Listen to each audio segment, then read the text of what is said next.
시골 들깨밭에서 알몸 시신이 발견되며 마을이 발칵 뒤집혔습니다. 심지어 상태는 너무도 처참했는데요. 머지않아 범인으로 두 사람이 지목됩니다.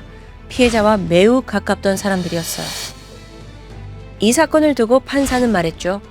처음엔 살해 동기가 너무 사소해서 놀랬지만 그에 비해 이렇게 잔혹한 범행 방식은 판사 생활 중 처음이라고요.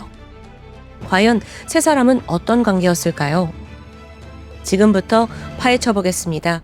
안녕하세요. 국내 범죄 사건을 다루는 금요사건 파일 디바제시카입니다.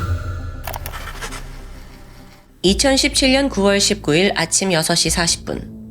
충청도 청주시 한적한 시골 마을에 막 동이 트고 있던 그때쯤 갑자기 비명소리가 울려 퍼졌습니다. 들깨밭에 나왔던 주민이 충격적인 장면을 목격한 건데요. 밭 한쪽에 실오라기 하나 걸치지 않은 젊은 여성이 비스듬히 엎드린 채 사망해 있었던 겁니다. 너무 놀래서 마네킹이 아닌가 착각했을 정도예요.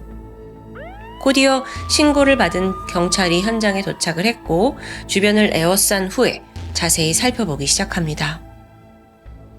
주근이의 상태는 생각보다 더 처참했습니다. 일단 머리가 둔기로 수차례 가격당해서 함몰되어 있었고요.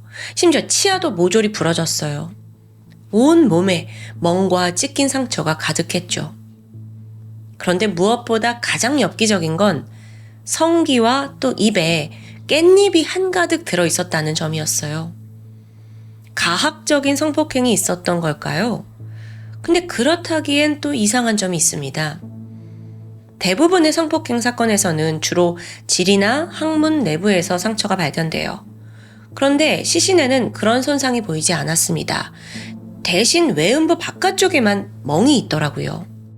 그래서 이걸 해석하면 그 생식기 쪽에 남은 멍은 성폭행의 흔적이 아니라 가격당했다라고 볼 수 있습니다. 근데 왜 성기에 깻잎을 넣어놨지? 이걸 어떻게 해석해야 할지 좀 난감했어요. 하지만 노련한 수사관들은 바로 감을 잡았죠.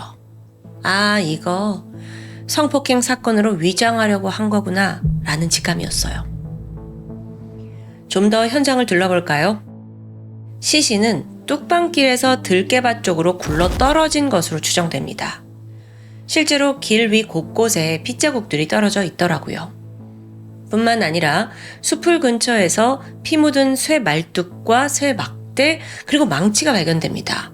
이게 모두 흉기로 추정되는데 안타깝게도 지문은 남아있지 않았습니다. 추가로 피해자의 원피스, 속옷, 슬리퍼까지 유류품으로 남아있었어요.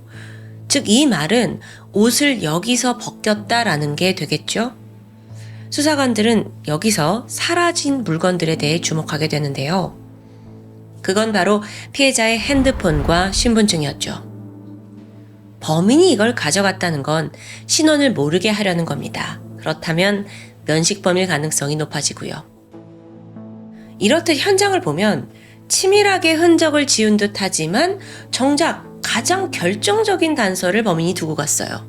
그게 뭐냐면 피해자의 지문을 훼손하지 않았다는 거죠. 그렇게 파악된 사망자는 22살의 여성 가명 이소연 씨였습니다. 경찰은 즉각 수사에 돌입했죠. 우선 그녀의 행적을 추적해야 할 텐데요. 다행히도 자택부터 이 들깨밭 진입로까지 중요 지점에 CCTV가 모두 설치되어 있었습니다. 영상을 확인해 보니까 9월 19일 새벽 12시 20분 소연 씨가 한 차량에 올라탑니다. 그리고 30분 뒤에 이 마을로 진입을 하더니 인적이 드문 들깨밭 근처에서 차가 멈췄죠. 이후 한참이 지나고 새벽 2시 반이 돼서야 차는 마을을 빠져나갑니다. 그렇다면 분명 소연 씨가 차에 탄 직후부터 그 2시간 사이에 살인사건이 발생했다라는 거겠죠? 다행히도요, 차 번호가 선명하게 찍혀 있었고 경찰은 서둘러 차주를 조회합니다. 그 결과 32살의 남성 권 씨가 수면 위로 떠오릅니다. 이 사람이 피해자와 마지막 통화를 한 사람이기도 해요. 그는 현재 사건이 발생한 그 새벽을 기점으로 완전히 잠적했습니다. 전화도 받지 않고 위치를 전혀 몰라요. 경찰은 그를 유력한 용의자로 판단한 뒤 추적을 시작하는데요. 들깨밭을 떠난 후 권 씨는 곧장 차를 버렸습니다. 택시를 타고 돌연 대전으로 향하더니 여기서 차를 하나 렌트해서 강원도 속초로 향했습니다. 그러니까 전국 여기저기를 가는 느낌이죠. 나름대로 경찰의 추적을 따돌리려고 동선을 복잡하게 만든 것 같아요. 아무리 그렇다 한들 대한민국 곳곳에 있는 CCTV를 피할 순 없는데요. 결국 사건 발생 19시간 만에 속초 펜션에 은신하고 있던 권 씨를 경찰이 체포합니다. 그런데 그는 혼자가 아니었어요. 그의 여자친구 22살 가명 곽한나가 함께 펜션에 숨어 있더라고요. 경찰이 들이닥쳐서 권 씨를 체포하는 사이에 이 여자친구는 영문을 모르겠다라는 표정으로 그냥 서 있었어요. 하지만 그녀를 바라보는 형사들의 눈빛은 싸늘했죠. 왜냐면 이미 곽한나의 존재를 알고 있었기 때문인데요. 자, 사건 당일로 다시 돌아가서 그날 새벽 피해자 소연 씨를 태운 차량은 들깨밭에 가기 전에 한 차례 정차한 곳이 있습니다. 근처 편의점에 들려서 여자친구 한나 씨를 태운 거예요. 즉, 세 사람이 함께 이동을 했고요. 그 중에 소연 씨가 살해당한 겁니다. 그렇다면 살해 용의자 권 씨, 그의 여자친구 곽한나, 그리고 피해자 소연 씨는 대체 무슨 관계였던 걸까요? 이들의 관계가요, 아주 복잡하게 얽혀 있습니다. 우선 소연 씨. 그녀는 전 남편과 이혼한 후 혼자서 3살 된 딸을 키우는 싱글맘이었습니다. 그럼 여기서 권 씨는 소연 씨 전 남편의 절친이에요. 근데 소연 씨와도 4년간 잘 알고 지내고 있었죠. 근데 두 사람이 생각보다 더 가까웠습니다. 연애적인 감정으로 가까웠다는 게 아니라요.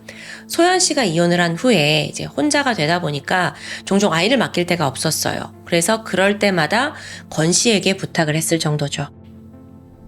뿐만 아니라 권 씨의 여자친구 곽한나와 소연 씨 역시 깊은 연관이 있습니다.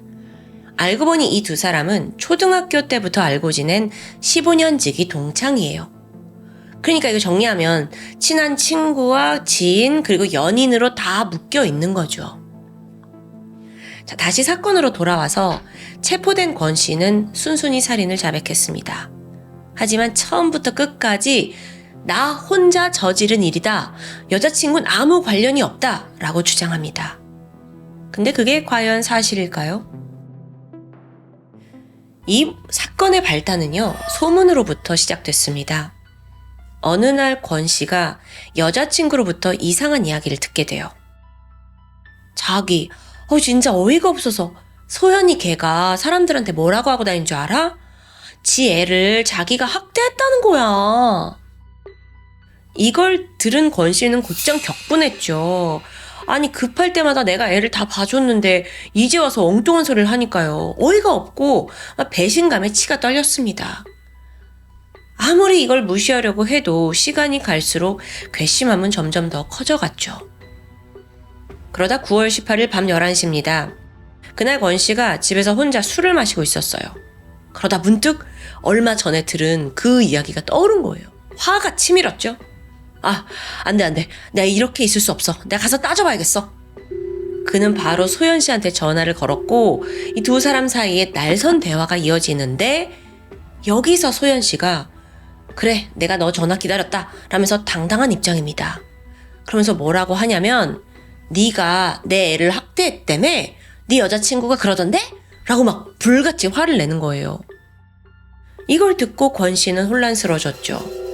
아니, 험담을 한다고 말해준 여자친구가 사실 이 소문을 낸 사람이라고? 근데 아닐 수도 있잖아요. 근데 둘 중에 지금 한 명은 거짓말을 한다는 건데? 권 씨가 당황을 해서 일단 전화를 끊고 곧장 여자친구 한나 씨에게 연락합니다. 근데 곽한나도 무슨 말 하는 거냐 하고 막 활짝활짝 뛰어요. 이후에도 세 사람은 번갈아 가면서 한참 동안 전화를 이어갔죠. 말다툼이 벌어졌고요. 야, 네가 그렇게 얘기했다며. 네가 먼저 그랬잖아. 그럼 네가 언제 그 말을 들었는데. 대화를 하면 할수록 막 이야기가 꼬여가요. 그래서 결국 세 사람은 이러지 말고 우리 만나자. 만나서 이야기하자. 3자 대면을 하기로 합니다. 새벽 12시 20분, 권 씨는 먼저 소연 씨를 차 뒷좌석에 태웠습니다. 이어서 편의점에서 기다리던 여자친구 한나 씨를 옆에 조수석에 태웠죠. 그렇게 세 사람이 탄 후에 차는 빠르게 출발했는데요. 가는 길에도 내내 옥신각신 실랑이가 벌어졌어요. 다들 흥분해서 욕설이 오갔고요. 그리고 그 분위기는 들깨밭에 도착할 때까지 계속됩니다. 근데 이 와중에 권 씨는 점점 소연 씨가 거짓말을 하고 있다라고 확신하게 됩니다. 애초에 자기 여자친구가 자기한테 거짓말할 이유가 없어 보였거든요. 그는 잠시 생각에 빠졌죠. 지금 날 험담한 것도 모자라서 여자친구한테 다 누명을 씌우고 있는 거야? 와, 이게 미쳤나? 그리고 이때부터 권 씨가 폭주하기 시작해요. 차에 있던 목장갑을 착용하더니 곧장 뒷좌석 문을 열고 소연 씨 머리채를 잡는 겁니다. 이년아, 너 왜 거짓말해? 막 험악한 말과 함께 끌어내더니 무자비한 폭행이 쏟아졌죠. 뺨을 때리고 발로 밟고, 너무도 갑작스러운 상황에 소연 씨는 버티고 버티다가 결국 제발 살려달라고 막 애원했어요. 무릎을 꿇고 싹싹 빌었지만 그 사이 권 씨는 주먹을 꽉 쥐고 그녀의 머리를 마구 가격합니다. 소연 씨가 그대로 바닥에 쓰러져 버려요. 하지만 아직 끝이 아니었습니다. 씩씩거리면서 주변을 보던 권 씨가 그 뚝방길에 꽂혀있던 쇠막대를 하나 뽑아듭니다. 이게 1.5m짜리 깻잎 지지대였거든요.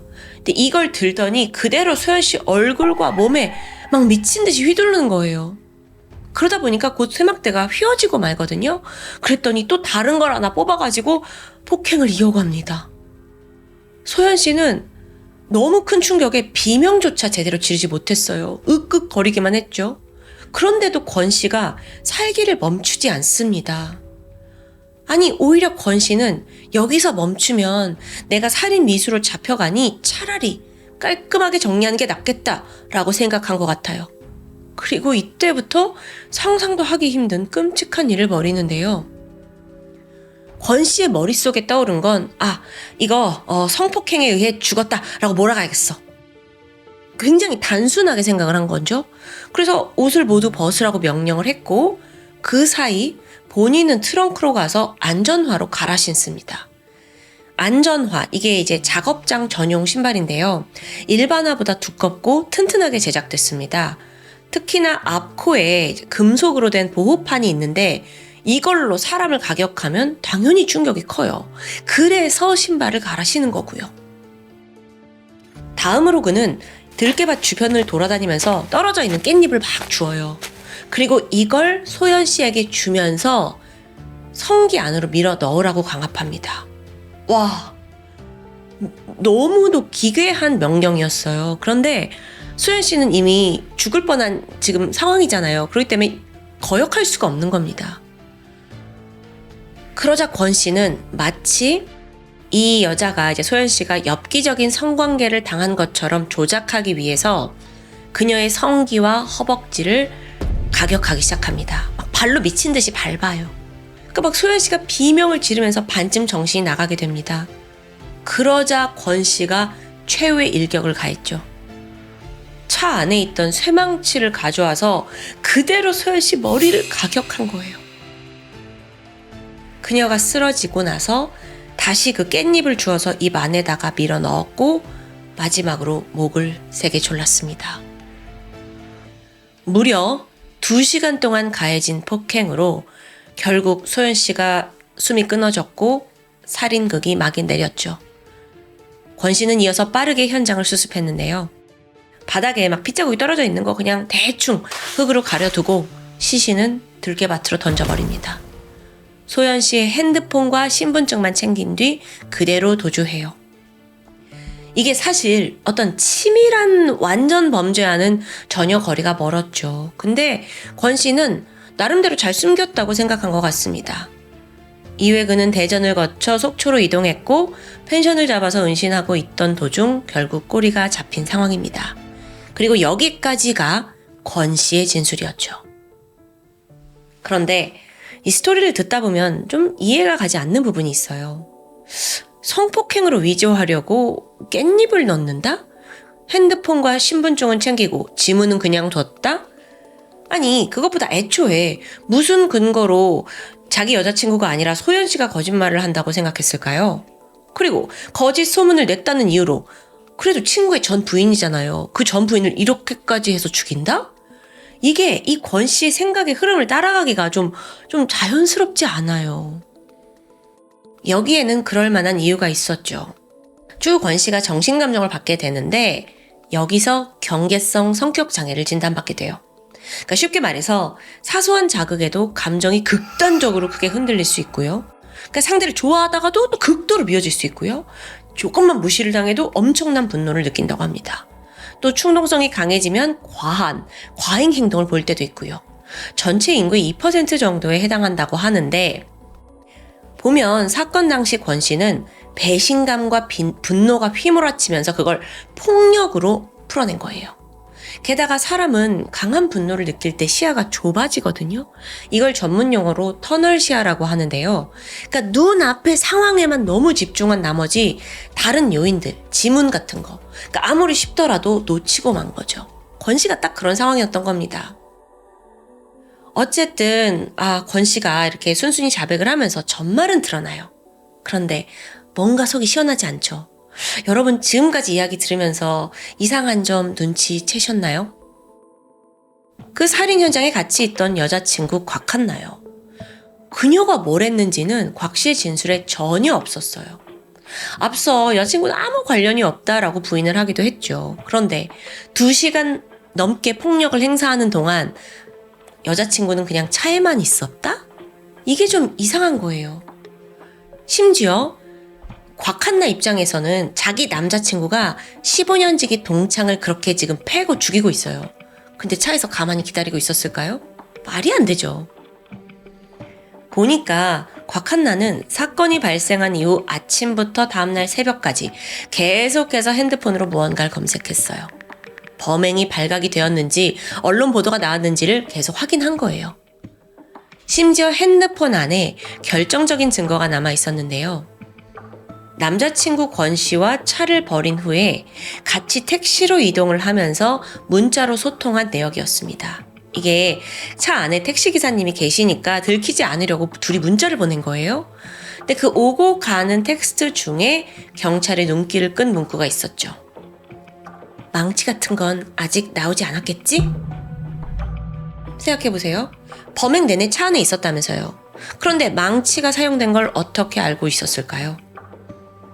경찰은 즉각 체포 당시 곽한나가 입고 있던 검정색 원피스에 주목합니다. 이게 CCTV 속 옷과 동일했어요. 그녀가 만약 현장에 있었다면 피가 튀었겠죠? 그래서 바로 국과수에 보내서 결과를 기다리는데 네, 예상대로 팔 부분에서 혈흔이 검출됩니다. 이게 사망한 소연 씨의 혈흔이었죠. 이 결과가 나온 직후 곽한나는 변명을 늘어놓습니다. 제가요 정말 잠깐 차 밖으로 나갔는데 그때 그니까 제가 소연이랑 부딪혔는데요. 그때 묻었나 봐요. 이거 사실 되게 얄팍한 거짓말이에요. 부딪혔다고요? 부딪혔다면 더 넓은 부위에 혈흔이 남아야 하잖아요. 피해자가 그렇게 피를 많이 흘렸는데 근데 사실 몇 방울 튄 거예요. 여기서 경찰은 곽한나가 그날 구경만 한 게 아니라 직접 망치를 들고 소연 씨를 공격했을 거다라고 확신하게 됩니다. 그렇기 때문에 망치에 그렇게 예민했던 거예요. 끝까지 곽한나는 살인을 방조한 건 맞지만 자기가 죽인 건 아니래요. 하지만 결국 살인 혐의가 적용되면서 권 씨와 함께 체포되었죠. 그런데요 여러분, 머지않아 곽한나가 스스로 무덤을 파고 맙니다. 구치소에 갇혀있던 그녀가 마음이 불안해졌어요. 권 씨가 배신하고 진실을 다 털어놓을까 봐요. 그래서 교도관을 통해서 자기가 사식으로 받은 과자가 있는데 이걸 남자친구한테 좀 전해달라라고 부탁한 거예요. 그리고 그 과자 안에 비밀스러운 쪽지가 하나 들어있었죠. 자기가 나를 배신하면 나는 죽을 거야. 내 아름다운 20대 시절은 다 날라갔어. 사랑해. 교도소에서 나가면 자기 이름으로 문신을 새길게. 이게 어찌 보면 사랑 고백을 하는 것 같지만 사실은 믿음을 깨지 말라는 당부입니다. 입조심하라는 거예요. 그럼 이게 과연 권 씨한테 먹혔냐? 아니었어요. 사실 권 씨가 처음에는 모든 걸 함구할 듯 보였지만 머지않아 어머니와 면회를 하게 됩니다. 어머니가 설득을 한 거죠. 이러다 너 혼자 다 뒤집어 쓴다. 결국 그가 마음을 바꾸게 돼요. 그렇게 드디어 진실이 밝혀지는데요.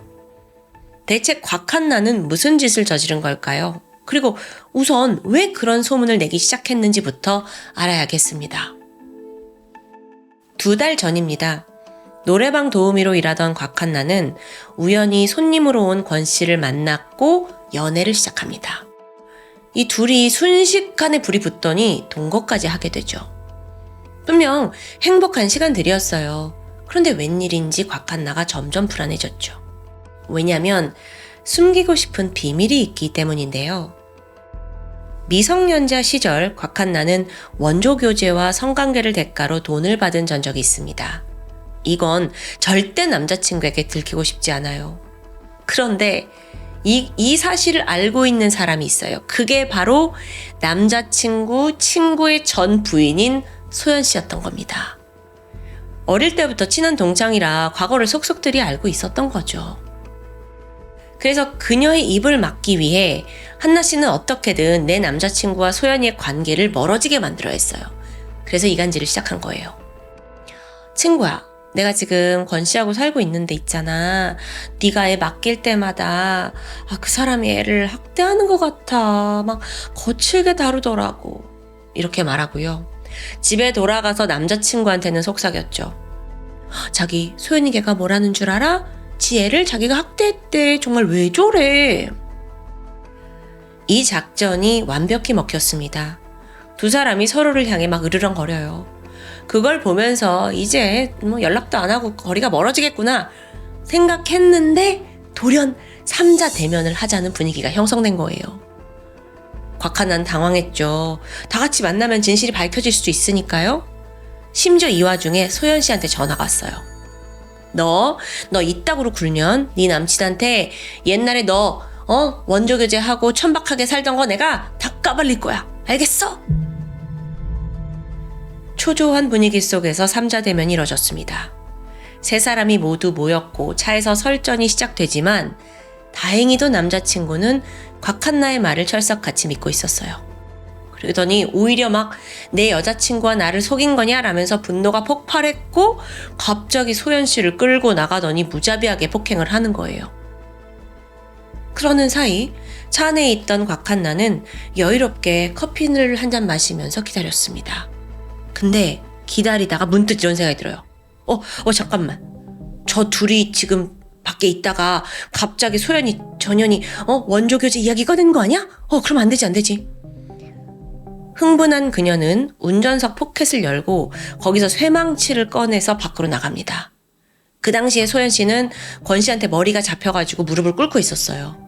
그런데 곽한나가 망치를 들고 그대로 돌진하더니 소연 씨 머리를 때려버린 거예요. 한 번도 모자라서 쾅쾅쾅 3번이나요. 자, 지금 눈앞에서 여자친구 곽한나가 갑자기 폭주한 겁니다. 권 씨도 깜짝 놀랐어요. 사실 자기는 폭력만 휘두를 생각이었는데 여자친구까지 와서 막 머리를 치고 일이 너무 커진 거예요. 근데 이 와중에 그 소연이라는 여자를 그대로 살려두었다간 내 여자친구까지 처벌받을 수 있겠는데? 두려움이 엄습합니다. 그녀를 지켜야겠다는 일념 하나로 그는 결국 최악의 선택을 하고 말아요. 망치 1이네. 망치를 받아서 본인이 소연 씨의 머리를 수차례 가격했습니다. 이어서 쇠막대와 말뚝까지 뽑아가지고 폭행을 저질러요. 이어서 성폭행으로 상황 조작하고 허벅지 공격했죠. 이때 곽한나도 가만히 있지 않습니다. 떨어져 있던 망치를 막 줍더니만은 자기도 막 머리를 내려쳐요. 근데 순간 권 씨가 당황했죠. 자기는 장갑을 끼고 있었지만 여자친구는 그렇지 않았거든요. 즉각 망치를 뺐더니 손잡이를 박박 닦아냅니다. 그러니까 끝까지 이 사람은 여자친구를 보호하려고 한 거죠. 어쩌면 이런 필사적인 권 씨의 태도에 곽한나는 역시 이 남자는 내 편이야. 경찰에 가서도 끝까지 불지 않겠지 라고 안심했을지 모릅니다. 하지만 그 믿음은 오래 가지 못했죠.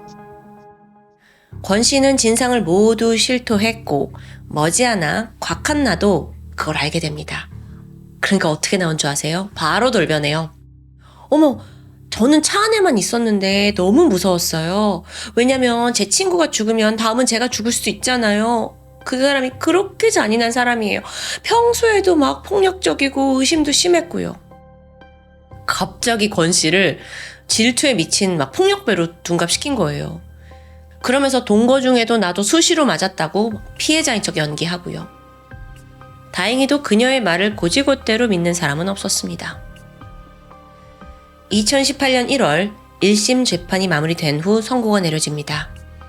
마지막 순간 피해자의 목숨을 앗아간 권 씨에게는 무기징역, 그리고 모든 사건의 발단이자 공범인 곽한나에게는 징역 10년이 내려졌습니다. 항소와 상고를 이어갔지만 기각되었고 형은 그대로 확정되었죠. 자신의 부끄러운 과거를 덮기 위해서 15년 우정을 피로 물들인 여자, 그리고 그 거짓말에 놀아나서 괴물이 돼버린 남자. 지켜야 할 비밀보다 더 소중했던 건 어쩌면 홀로 아이를 키우면서 옆에서 친구가 되어주던 그 소연 씨의 생명 아니었을까요? 사소한 이간질로 시작된 비극은 결국 한 젊은 엄마의 삶을 처참하게 짓밟았습니다. 억울한 죽음을 성폭행으로 위장하려 했던 이 치졸한 시나리오는 끝내 본인들을 옥죄는 밧줄이 되었는데요. 여러분은 오늘 사건 어떻게 보셨나요? 지금까지 디바제시카였습니다. 조용하고 한적했던 작은 마을 경남 양산시 원동면 서룡리. 하지만 2022년 4월 16일 이날은 마을에 수많은 외지인들이 몰렸습니다. 그들의 옷에 적힌 글자를 보니 KCSI, 경찰과학수사대였는데요. 수사팀들이 무작정 빈 땅을 파내려 가기 시작했어요. 하지만 곧이어 돌덩이로 막혀서 작업이 쉽지 않았죠. 그 돌들을 일일이 손으로 드러내면서 한참의 시간이 흘렀는데요. 그렇게 약 2m를 파내려 가자 무언가가 삽 끝에 딱 걸립니다. 충격적이게도 그건 사람의 시신이었죠. 그런데 이 시신의 엄지손가락에는 붉은색의 선명한 인주 자국이 남아 있어요. 이 흔적은 사건을 더 기묘하게 만들 수 있죠.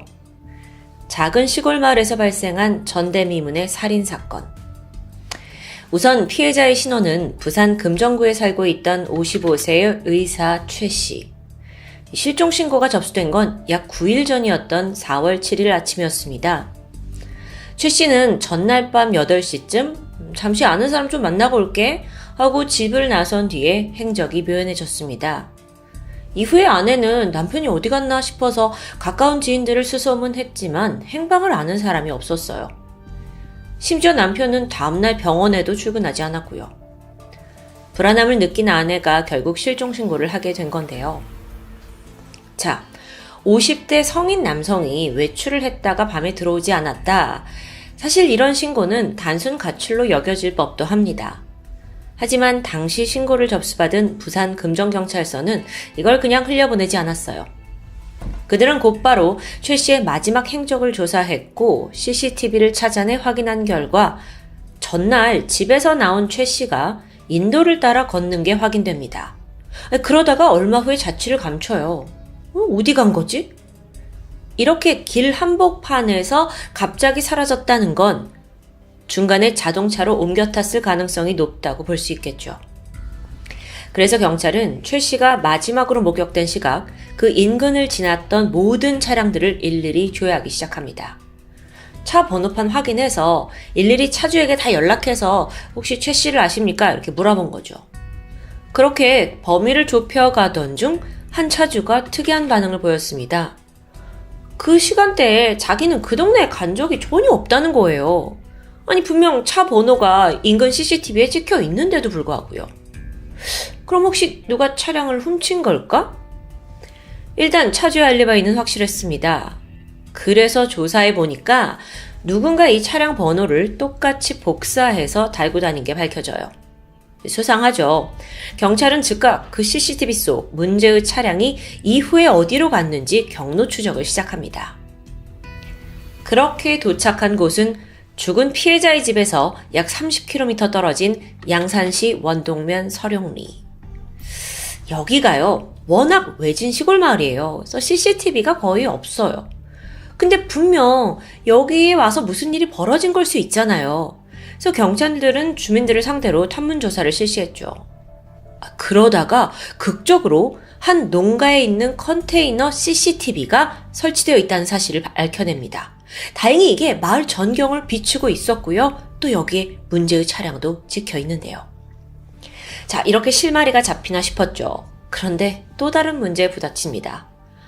당시가 너무 어두운 밤이라서 차량이 분명 어딘가로 이동했다가 멈추는 건 확인이 가능해요.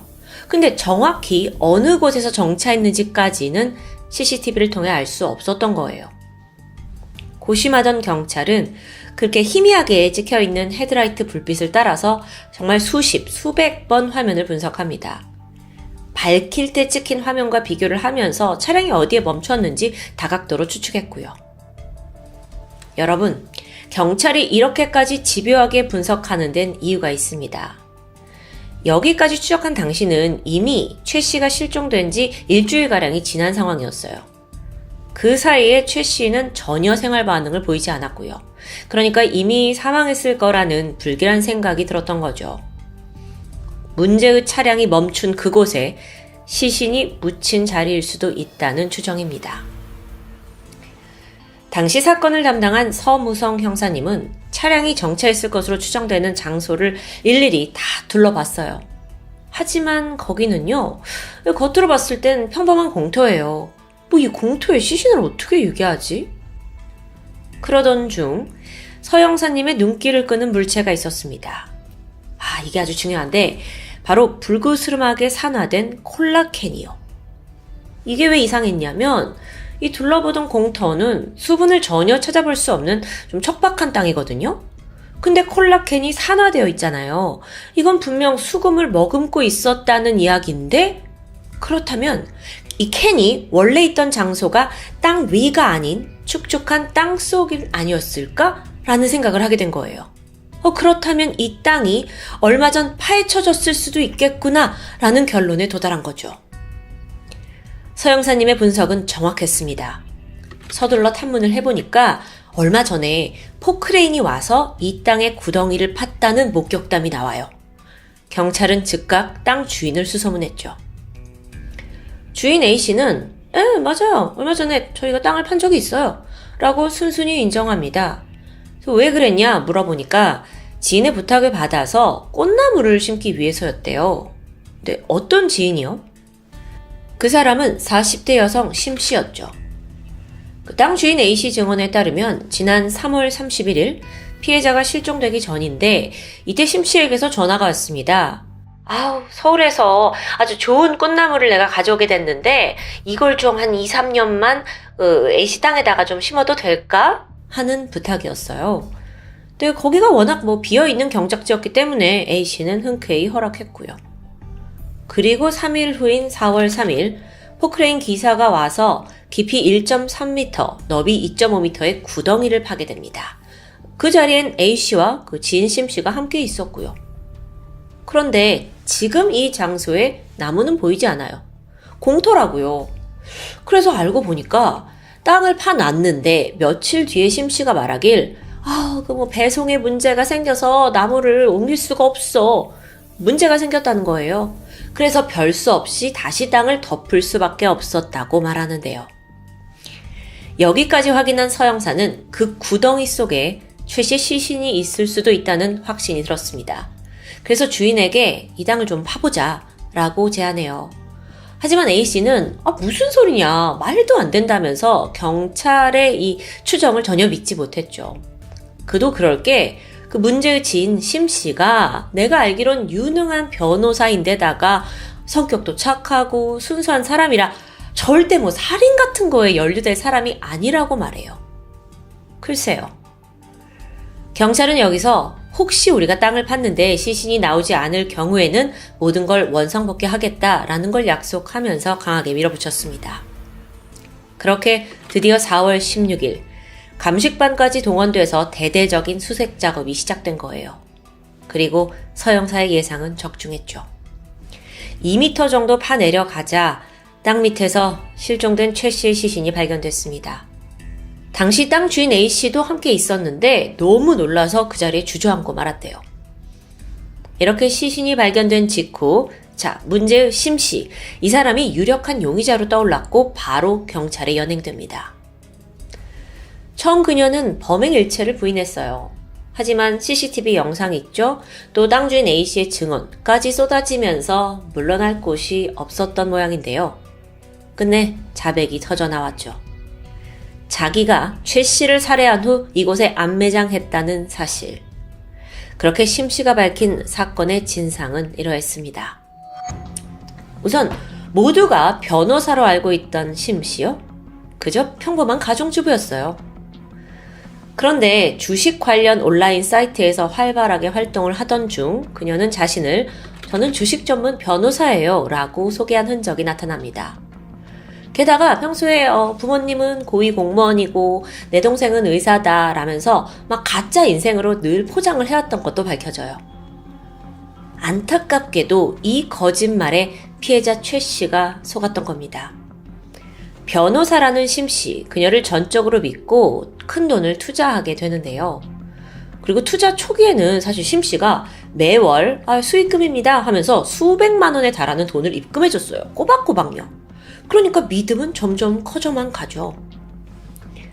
그러던 2017년 4월 두 사람은 이게 너무 잘 되니까 아예 투자 사무실을 차리기로 해요. 그러면서 경남 양산시에 원룸을 하나 얻게 되는데 이때 보증금은 최 씨가 내고 월세는 심 씨가 부담하기로 합니다. 그렇게 이들의 주식 투자는 순조롭게 돌아가는 듯 했죠. 하지만 시간이 지나면서 이제 경제가 크게 흔들렸죠. 주식도 곤두박치기 시작했고요. 근데 또 이때쯤 피해자 최 씨는요, 의사잖아요. 본업이 너무 바빠서 이 투자한 주식에 대해서는 잘 살피지 못하고 있던 때입니다. 워낙 심 씨가 돈을 잘 벌어오니까 잘하고 있겠지 라고 철석같이 믿었던 거예요. 그러던 2022년 3월 28일 따르릉 하고 원룸 주인으로부터 최 씨가 뜻밖의 전화를 받게 돼요. 월세가 밀렸다는 거예요. 월세는 심 씨가 내기로 했는데 상황이 안 좋은가? 그래서 파헤쳐 보니까 심 씨가 막대한 손해를 보고 있던 상황입니다. 그러니까 월세를 낼 돈이 없었던 거죠. 그제서야 최 씨는 이미 투자했던 수억 원의 원금까지 다 날아간 상태였다는 걸 깨닫게 되고요. 심지어 투자비로 내놓은 1억 원을 심 씨가 투자가 아닌 개인적인 용도로 사용했다는 것도 밝혀집니다. 열받죠. 그래서 크게 분노한 최 씨는 전화를 해서 당장 내 1억을 내놔라 라고 요구했어요. 그러면서 내놓지 않으면 심 씨의 남편에게도 모든 사실을 말하겠다고 했죠. 여기에 심 씨가 움찔했습니다. 사실 그녀는 이미 주식으로 과거에 큰 돈을 잃은 전적이 있어요. 이때 남편하고 부딪히면서 거의 이혼까지 갈 만큼 위기를 맞았거든요. 그래서 그때 내가 2번 다시 주식 안 할게 이렇게 약속을 했다고 합니다. 근데 만약 최 씨가 지금 내가 이렇게 돈을 잃고 했다는 거를 남편한테 얘기한다면 절대 안 되죠. 근데 또 지금 최 씨한테 돌려줄 1억 원도 없어요. 그렇게 궁지에 몰린 심 씨가 끝내 극단적인 생각에 빠지게 돼요. 최 씨 죽여야겠다. 돈을 재촉하고 있는 최 씨에게 그녀는 4월 6일까지만 좀 시간을 달라라고 부탁하게 돼요. 그리고 이제 일주일 정도가 지금 주어졌잖아요. 그동안에 돈을 마련하는 게 아니라 가장 먼저 시신을 유기할 장소를 찾습니다. 그때 지인이 가지고 있던 시골 경작지가 생각났고 꽃나무 좀 심을게, 땅 좀 빌릴게 하면서 땅을 파내러 갔던 거예요. 심 씨의 계획은 순조롭게 진행됐죠. 그 4월 6일 사건 당일에 심 씨는 지인에게 빌린 차량에 미리 준비한 대포 번호판을 부착합니다. 철저해요. 그리고 최 씨를 만나러 갔죠. 그때 차 안에는요, 가방 하나가 있었는데 살인에 사용할 빨랫줄이 들어있었습니다. 또한 이후 자기가 도주를 해야 될 텐데 경찰의 추적을 피해야겠다 생각했는지 옷가지와 가발까지 준비했고요. 저녁 8시 7분 부산 궁정구에 있는 아파트 근처에서 최 씨를 만나서 차에 태워요. 그러면서 좀 조용한 곳에 가서 이야기를 할까요? 그래서 청룡동에 있는 범어사 주차장으로 향했죠. 이후들은 함께 뒷자리로 옮겨 타서 대화를 시작합니다. 심 씨가 최 씨에게 내가 지금 수중에 1억 원이 없다. 대신에 한 달에 100만 원씩 정도 갚아줄 수는 있는데 어떠냐? 라고 제안합니다. 근데 최 씨는 이제 아니 그게 무슨 말도 안 되는 소리냐. 이건 얘기가 다르지 않냐? 라면서 크게 화를 냈고 난 당신이랑 이제 얘기 못하겠다 하면서 다시 집으로 가자고 조수석으로 이동하게 돼요. 심 씨가 노린 건 바로 이 순간이었죠. 최 씨가 조수석에 앉자마자 심 씨는 미리 준비한 빨랫줄을 꺼내서 뒤에서 목을 조르기 시작합니다. 그리고 필사적으로 잡아당겼죠. 너무도 갑작스러운 공격에 최 씨도 막 저항을 했지만 역부족이었어요. 그렇게 잠시 후 최 씨는 숨이 끊어집니다. 어쩌면 이게 여성과 함께 있었기 때문에 이런 범죄를 급습한다는 걸 상상도 못했을 것 같아요. 또 그만큼 심 씨가 치밀하게 준비한 거고요. 이후 범인은 미리 구덩이를 파둔 서룡리로 향했고요. 최 씨의 시신을 거기에 유기했어요. 구덩이가 워낙 깊어서 혼자의 힘으로 이 땅을 다 메꾸는 건 불가능해 보였죠. 그래서 이때 그녀는 우선 시신을 덮을 정도로만 흙을 뿌려뒀고 다시 돌아옵니다. 그리고 며칠 후에 땅 주인한테 이제 꽃나무 못 심게 됐다 하면서 포크레인으로 작업해달라고 할 생각이었죠. 참 대범하죠. 그녀는 완벽 범죄라고 자부했어요. 이 마을은 워낙 외진 곳이라 CCTV도 없고 또 자기가 타고 온 차도 대포차니까요. 그런데 시신에서 발견된 빨간 인주, 그거 기억하시나요? 거기엔 어떤 사연이 있을까요? 자, 시신을 잘 은폐했다고 안심하고 있던 심 씨에게 예상치 못한 전화가 한 통 걸려옵니다. 바로 최 씨의 아내였어요. 남편이 없어지고 막 수소문하고 있는데 아내는 사실 이미 남편과 심 씨가 이렇게 투자 관계에 얽혀 있다는 걸 알고 있었거든요. 그래서 혹시 내 남편을 만나지 않았냐, 행방을 알고 있냐 물었죠. 이때 심 씨가 빠르게 둘러댑니다. 우리들은 이미 몇 년 전에 사업 다 정리했어요. 내가 그 증거로 계약서도 보내줄 수 있는데? 물론 그 계약서는 애초에 존재하지 않았거든요. 그래서 심 씨가 급하게 막 허위 계약서를 작성한 거예요. 그 내용을 잠시 살펴보면 심 씨와 최 씨의 관계가 4년 전인 2018년 끝났다라는 게 명시되어 있고요. 근데 사실상 이 거래 내역을 보면 둘 사이에는 2018년 이후에도 내역이 남아있잖아요. 그래서 이걸 뒷받침하기 위해서 2021년 7월부터 12월까지 월 400만 원을 지급한다는 조항을 추가합니다. 게다가 마지막 내용이 참 기가 찬데 최 씨가 사망할 시 남은 투자금은 모두 심 씨, 나에게 귀속된다라는 조항이에요. 그러니까 사람 죽여놓고 끝까지 돈을 다 빼먹으려는 욕심이 정말 그득한 거죠. 그렇게 계약서를 쫙 작성하고 심 씨는 자신의 이름과 지장을 찍습니다. 근데 문제가 있어요. 죽은 최 씨의 지장이 필요하잖아요. 그래서 다시 그녀는 최 씨의 시신이 묻혀있는 서룡리로 향하게 되죠. 4월 7일 심 씨는 안매장 장소에 도착했습니다. 그리고 지난밤 시신 위에 덮어둔 흙을 다 걷어내요. 죽은 최 씨의 모습이 드러났죠. 거기서 얼른 시신의 왼손 엄지에 인주를 잔뜩 묻히더니 계약서에 지장을 찍고 다시 시신을 흙으로 덮은 뒤 돌아섭니다. 그 모습이 막 눈에 그려지면서 너무 악마 같아요. 이후에 조작한 계약서 복사해서 아내에게 보내주었고요. 이후에 땅 주인 A씨한테 다시 구덩이 잘 덮어달라 요구했고요. 그렇게 심 씨는 완전 범죄다라고 안심하면서 약 10일간 평안한 삶을 보냈습니다. 그러다 결국 덜미가 잡히게 된 거죠. 2022년 10월 심 씨의 재판이 진행됐습니다. 재판부는 그녀가 철저히 사전에 살인을 계획했다는 점, 게다가 이미 사망한 피해자의 지문을 꺼내서 찍고 사문서를 위조한 점을 아주 강하게 지적했습니다. 이거는 살인으로도 모자라서 고인을 능욕한 거니까요. 결국 심 씨에게는 무기징역이 선고됐는데 이게 너무 과하다고 여긴 걸까요? 심 씨가 항소했죠. 결국 작년 2023년 5월 최종 선고에서 대법원은 선고를 기각하고 형량이 다소 줄어든 징역 30년형을 확정합니다. 대법원은 이때 심 씨의 죄질이 매우 나쁜 점은 인정했는데 살해 방법이 무기징역을 받을 만큼 잔혹하지 않았고 또 추가 여죄도 확인되지 않았기 때문에 사회에서 영구적으로 격리할 정도는 아니라고 판단한 것으로 드러나 있습니다. 수년간 거짓말을 이어가면서 타인의 돈을 횡령하고 철저한 계획하에 살인까지 저지른 심 씨. 아니 끝까지 너무 추악하게도 주군이 지문까지 이용했는데요. 이 모든 순간 그녀의 머릿속엔 오직 돈밖에 없었던 걸까요? 돈은 인간의 행복 조건 중 하나지만 한편으론 인간을 가장 추악하고 잔인하게 만드는 도구임을 이 사건을 통해 증명하고 있는 듯합니다. 지금까지 금요사건 파일 디바제시카였습니다.